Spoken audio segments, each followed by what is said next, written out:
మొత్తానికి అత్త ఇద్దరిని మంచి కథకల్నే కన్నది. హలో వినేష్ బ్యూటీ, నిన్నే చెట్టంత మగాండి. నేను ఇక్కడ నిలబడుంటే పలకరించకుండా వెళ్ళిపోతున్నావే. నువ్వెవరు అని పలకరించమంటావు? నీతో నాకేంటి పని? నా పనంతా నీతోనే ఉంది. అవును, ఈ పొలమంతా మీదేనా? చూడు, నీతో గ్యాస్ కబుర్లు చెప్పే టైం నాకు లేదు. అదిగో ఆ తోటలో మీ మాయ ఉంటారు, అక్కడికి వెళ్ళి పెట్టుకోని దుకాణం. మంది ఒకేజ్ గ్రూపు. మునిగినా తేలినా మనం చూసుకోవాలి గానీ అక్కడికి వెళ్ళమంటావేమిటి? నాతో పెట్టుకో, మాకు హద్దులో ఉండి మాట్లాడు. అదే ఆ హద్దులు ఏమిటో చెప్తామనే నీ దగ్గరికి వచ్చాను.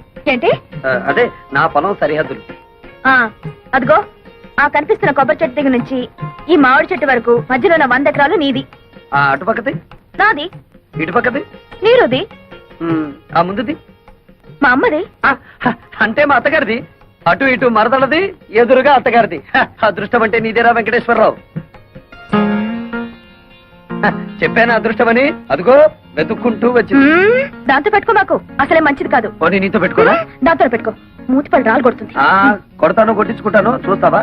చూద్దాం. అయితే నా మాటలకు అది వేడికిపోయి ఒళ్ళంతా తడిపేసుకునేలా చేస్తాను. పెట్టు. ఎంత? 10 రూపీస్. 5 రూపీస్. కన్ఫ్యూజ్. అదేం చూసు? ఓ కొత్త చూసు.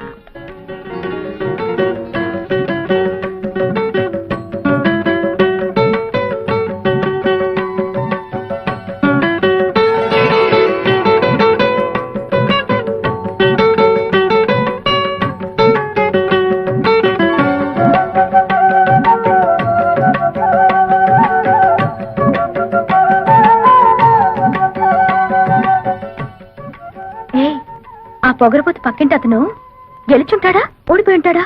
అబ్బా, అంత తొందరే నీకు.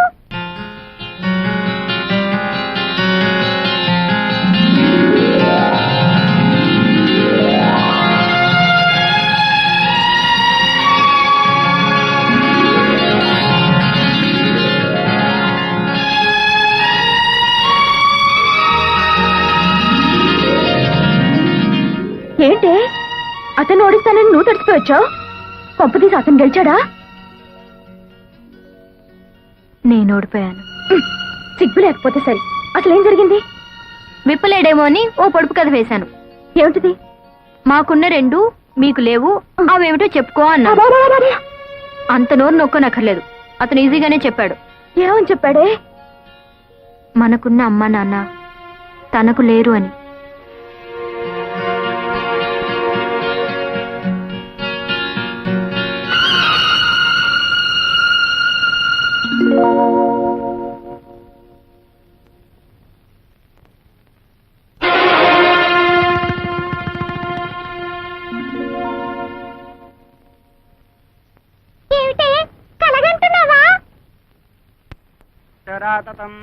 महादेव्यै च विद्महे विष्णुपत्नी च धीमहि तन्नो लक्ष्मी प्रचोदयात्।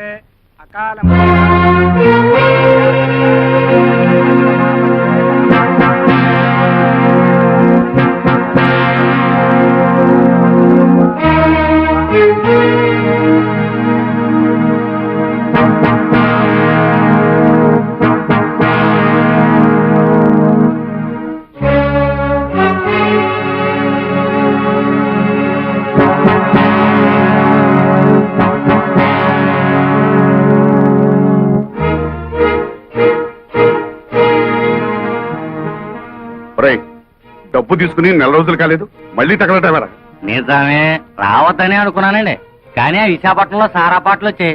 మీరున్నారని ధైర్యంతో ఆ రెడ్డి గారి కంటే ఎక్కువ పాడేశాను.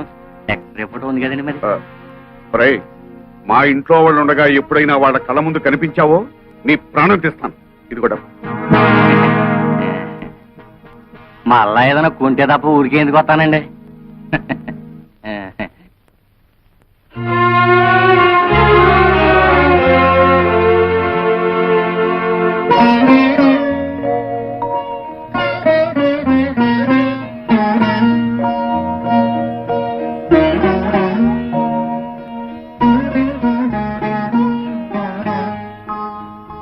అమ్మా, ఇదేమిటి నాన్న అని నువ్వు అడిగితే నేను నిజం చెప్పాలి.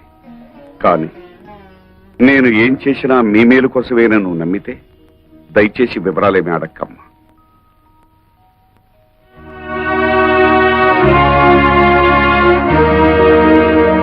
భైరవా భైరవా అమ్మే నేను బ్యాంక్ నుంచి తెచ్చిన డబ్బు ఎవరికి ఇచ్చావు?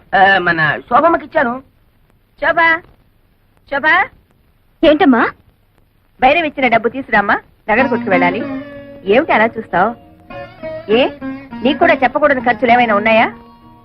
ఏమిటే నీ ధోరణి? చెప్పు. ఆ డబ్బు నేనే తీశాను. ఓహో, వందల్లో అవసరాలు వేలల్లోకి వచ్చాయా? అది కాదు రత్నం. పెళ్లిడికి వచ్చిన ఆడపిల్లల్ని ఇంట్లో పెట్టుకుని వాళ్ళకి వీళ్ళకి డబ్బు తగలేయటానికి సిగ్గు లేదు? రత్నం, ఆహా, నోరు పెగిలిందే. తప్పుడు పని చేసింది చాలక ఇంకా ఎదురు సమాధానం కూడానా? చచ, మీ మొహం చూడడానికి నాకు అసహ్యం వేస్తుంది. వెళ్ళండి అవతలకి. ఆగత్తా, ఉరుమురిమి మంగళం మీద పడిందని ఆయన ఎందుకు పాపం తిడతావు? మావయ్య ఆ డబ్బు నాకిచ్చాడు. అడ్డమైన వాళ్ళకి అలసిచ్చింది చాలక డబ్బు కూడా దోచిపెడుతున్నారన్నమాట. ఇది దోపిడీ కాదు, ముష్టి కాదు, న్యాయంగా నాకు రావాల్సిన డబ్బు. ఏమిటో న్యాయంగా నీకు రావాల్సిన డబ్బు? ఏమిటా? బంగారం లాంటి నా 100 ఎకరాల పొలం 20 సంవత్సరాల నుంచి ఎకరానికి 40 బస్తాలు పండించుకుంటూ మాకు ముష్టి 20 బస్తాలు పడేస్తావా? ఏంటా ఎక్కడాక 40 బస్తా? ఇదేమైనా మ్యాజికా మంత్రమా? అది మలయాళ మంత్రమో శేషమ్మ తంత్రమో మా అత్తకే తెలుసు. అంటే మీ పంటను అక్రమంగా నేను తినేస్తున్నానేనా? ఇతరుల సొమ్ము తినాల్సినంత కర్మ ఈ శేషారత్నాన్ని పట్టలేదు. తినేశావో ఆ డైమండ్ సెట్ చేయించుకున్నావో ఎవరికి తెలుసు? నా పొలంలో ఎకరానికి 40 బస్తాలు పండుతుంది, పండించి చూపిస్తాను. నీ బోడి పొలం తీసుకుని అవతలిపా. ఓడి గిడి అనమాకత్త. అత్త అన్నావంటే కాళ్ళు వెరగొడతా. ఎవరు నీకత్తా? కొత్తగా చెప్పాలా? నువ్వే కదా. ఆ, అవునత్త, రోజు నువ్వు ఎక్సర్సైజ్ లవి చేస్తావా? ఇంత స్లిమ్ గా ఉన్నావు. రోజుకు 1 గంట యోగా చేస్తాను. ఏయ్, అసలు నా గురించి నీకు దేనికి? పో బయటికి.